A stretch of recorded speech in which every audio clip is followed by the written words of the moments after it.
Hey guys, welcome back. This is Lauren with Lauryn Moore Education. I teach photographers how to become preschool photographers. So if that's something that would interest you, follow along. In my last video, we talked about booking my very first preschool and the mistakes that I made and what I would do differently if I did it now. Now, the first thing that I would have done differently and what I wish I had prepared for, I guess, prepared myself for, was to do a model call. I've got my notes here because I don't want to miss anything. So if you see me checking back, that's what I'm doing because this is a big one, okay? Running a successful model call can change the game of how prepared you feel before you walk into preschool picture day. Now, the thing is you can take pretty pictures all day long and you can walk out of that model call feeling like you got a portfolio that is going to knock it out of the park. But if you don't get the process, you're setting yourself up for failure. Okay. Let's talk about what people get wrong when doing a model call. They'll let a model call turn into a styled shoot. This is not a mini session. This is not a styled shoot. This is not even like getting these parents images of, their children. Really, it's not as much for your portfolio as it is for you to learn the back end of how to run a preschool picture day and how to make sure that your flow matches the time you have at a school.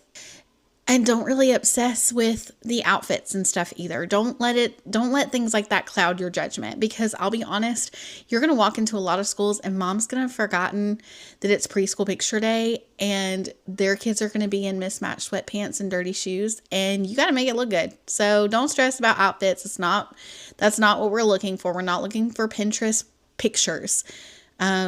On model call day. And if you leave the model call and you have all these amazing images, but you don't know what's going on in the back end, you haven't done yourself any favors. So let's make sure that we are working on preparedness less than pretty pictures. Obviously, get good pictures. Like, the base standard of you being a preschool photographer is that they get good pictures. Like, that's just the baseline. Like, that's not what elevates you above everybody else. And that's what we're trying to do, is to elevate you to be the preschool photographer in your area.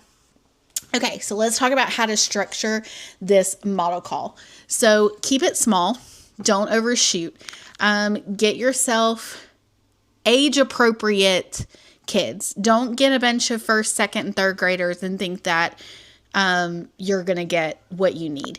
Get 6-week-olds. They are our hardest to shoot. They are little tiny potatoes. You need to know how to handle them. Get sitters. Get 1-year-olds, 2-year-olds. Get them from 6 weeks to 4 years. Really, pick about, I don't know, I would say maybe about 10 kids.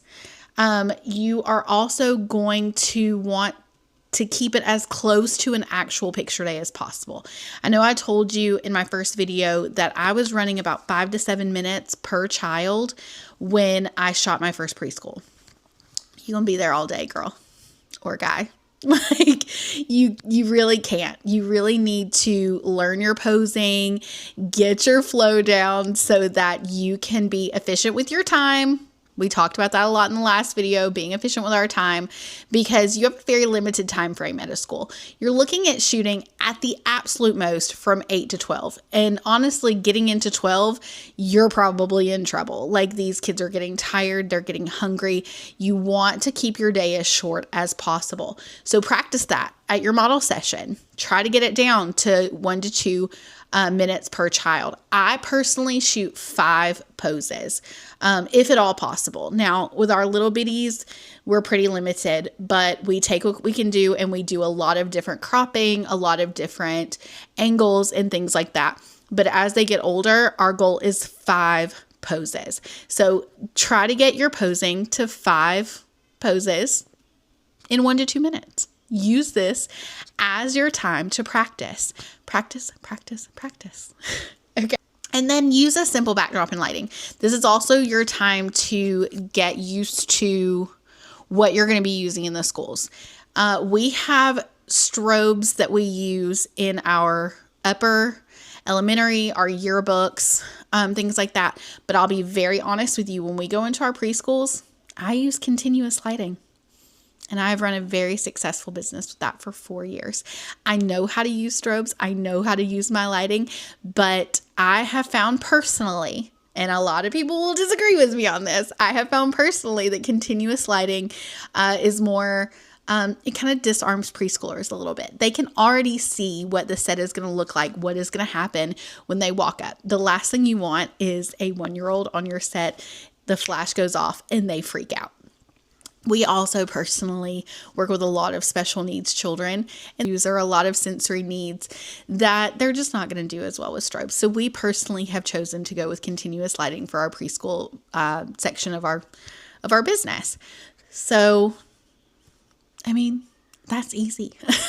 But if you want to get your strobes out there, get your strobes out, set them up, figure out your best angles, figure out where your lighting needs to be put, how much room you need, how much space you need, how much distance there is between your backdrop and your camera, how much distance there is between your kid and your camera or your kid and the backdrop. You need to get this flow down and make sure it looks good on model call day, so you're not trying to figure it out at your first school. So you want your model call to feel as close to picture day as possible.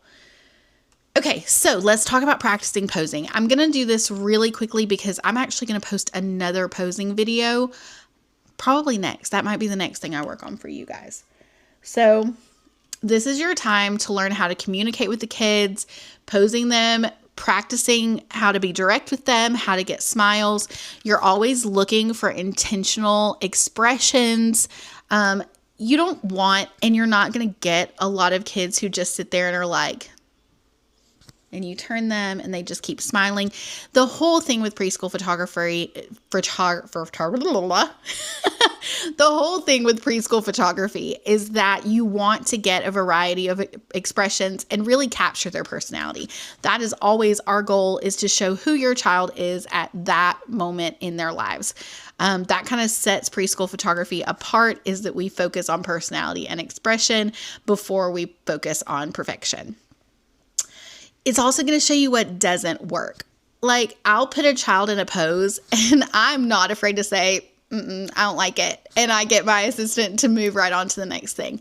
I will say every season before the season we're going into, so we will actually be doing this in January or February before we start our spring season in March, we do a model call to practice with our assistants and our new photographers and show them posing, get them used to the backdrop, get them used to setting everything up. So that they're efficient on picture day, but also so that we can get some content. So if you have an awkward pose and you can see that time and time again, get rid of it. Figure out something else to do before you go into the school so that you're not freezing up in that moment when you're like, this looks really weird. And learn how much time you actually need to get from one pose to the next. Once you get the image, move on. Let's talk about process and flow. Let's gain some confidence through clarity. When you're doing your model call and you're running it like you're running preschool picture day and you have an assistant with you so they can help you through posing, figure out where you're losing time, how you're transitioning between kids. Figure out, is it easier to shoot the babies first or is it easier to shoot the pre-K kids first? Feel what feels clunky for you and your process, and use that opportunity to tighten it up. I can't stress enough that this is your opportunity to get your process down, practice it with nothing bad can happen. If these pictures don't turn out, the parents are doing it as a model call for free. You're not getting into a school and being overwhelmed and over your head and not getting rebooked because you weren't ready. Use this opportunity to get ready. It's so important. It's so important. I cannot stress that enough to you, to use this, mock it up like a real school and tighten everything up. Okay, after you have run your model call, this is a perfect opportunity for you to figure out the back end of your platform. Whatever platform you are going to be using for school pictures, that is the same platform you want to be using for picture delivery to these parents, okay? So like I said in the last video, I personally use Photo Day and I love it very, very much. I use the capture app, which takes a picture of each child, and that is how their information gets tethered in, and the app knows how to, or the platform knows how to send it to the parents. Use the opportunity you have for your model call, because it is an opportunity to figure out your app. Are you using QR? Are you using a face find? What are you using to organize these kids out? Use it on the front end, and then again to deliver the images on the back end. And that way you can know at the end for your first real picture day, it's not going to be, you're not going to have a lot of surprises. It's not going to take you more time because you already know how to do it. So, and also understand what the parents are seeing on their end. Ask questions, get feedback. What did they like? What didn't they like? What didn't they understand about the process? This gives you an opportunity to, these people who have signed up for your model call are going to be able to answer questions that you ask them, because they already know that you're doing this to learn. Just make them aware up front. So test the ordering, figure out your pricing at this point. This gives you a really good opportunity to work out your digitals and how much you want to charge, your prints, how much you want to charge. Do you want to do packages? And it lets you tighten them up, and then again, ask for feedback from those parents. Your platform is part of the experience, not an afterthought. That is so important. I did not use a volume specific platform when I first started, and the difference is incredible. The difference in delivery is incredible. And I know it's scary and I know it's overwhelming, because I'm telling you, I bucked against it for years and it completely changed my life. It changed how things worked on the back end. It changed my stress levels, and it changed my income. We made so much more money when we got a process that was specifically built to market to what we were doing. And so I can't recommend it enough. Okay, so let's talk about what you should walk away with. When you leave your model call, you should walk away with content. Use them as samples. Be able to use them on flyers or postcards or emails, however you're contacting your schools. You should have confidence that you can do this and that you have practiced how long it's going to take, how you're going to flow between children, what to do when the child is just not into this, how to pose, how to get expressions. All of those things are so important. Then you're going to also know your next steps, the things that you struggled with, where you need to do work, where you need more training. Get with people who know more than you do. I cannot stress that enough. My business skyrocketed once I decided to get in the room with people who were better than me. And I can't recommend that enough to you. Figure out where your needs are, figure out your weaknesses, and find someone who is strong in those areas and reach out to them. Don't be nervous about reaching out to people. Reach out to them. You're going to have less guesswork, less surprises once you leave your model call.